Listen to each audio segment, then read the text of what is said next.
Nagmalinis ang Milwaukee Bucks sa kanilang pag-wave kay Damian Lillard nang ito'y ma-injured pagkatapos lamang po ng NBA season. Maraming natanggap na kritisismo itong Milwaukee Bucks sapagkat pagkatapos nilang mapakinabangan itong si Damian Lillard, hindi naman ito tumagal sa kanila, ay kaagad naman itong pinakawalan ng kanilang front office at nang move on kaagad. Pero ayon naman sa isang report galing mismo sa ESPN mga idol, bago pa man daw nasaktan itong si Damian Lillard, ay pinag-iisipan na raw ng Milwaukee Bucks na i-trade siya. So wala raw kinalaman yung kanyang pagka-injured kung bakit siya pinakawalan ng Milwaukee Bucks sa off-season. Sa puntong ito ay pilit lamang pong dinedepensahan nitong Milwaukee Bucks ang kanilang kupunan sa kanilang ginawang pag-wave kay Damian Lillard.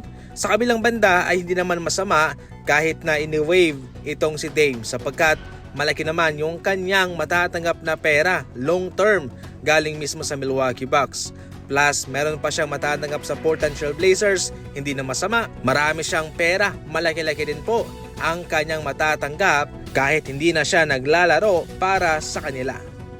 Samantala, eto mga idol ang pinaka-latest naman patungkol sa Golden State Warriors. Ayon mismo kay Jake Fisher ng Bleacher Report, nag-approach, lumapit po itong Golden State Warriors sa camp ni Josh Giddey ng Chicago Bulls. Mayroong kaparehong sitwasyon itong si Josh Giddey kay Kuminga.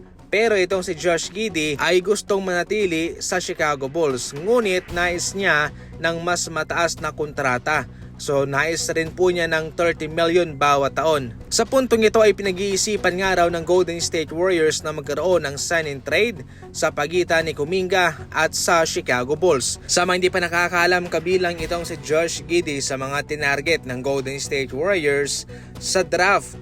Pero naunahan sila ng OKC Thunder. Sa ngayon ay itutuloy nga ho ng Golden State Warriors ang kanilang pagkuha kay Josh Giddey. Ito yung magandang pagkakataon at ang posibleng kapalitan rito ni Josh Giddey ay si Kuminga. Itong si Josh Giddey para sa Bulls sa loob ng 70 games ay nag-average ng 14 points, 8 rebounds, 7 assists sa kanyang shooting na 46%. Marami ng gwardya ang Golden State Warriors pero totally dito sa kanyang posisyon bilang isang ball handler, malamang sa lamang ay magiging secondary backup siya kay Stephen Curry o pwede ring starting point guard.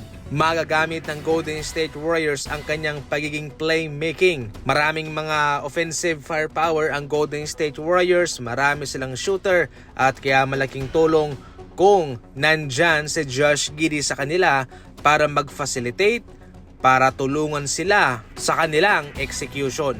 So ngayon mga idol, developing story po ito at ating aabangan ang susunod na mga detalye patungkol sa Golden State Warriors at kay Josh Giddey.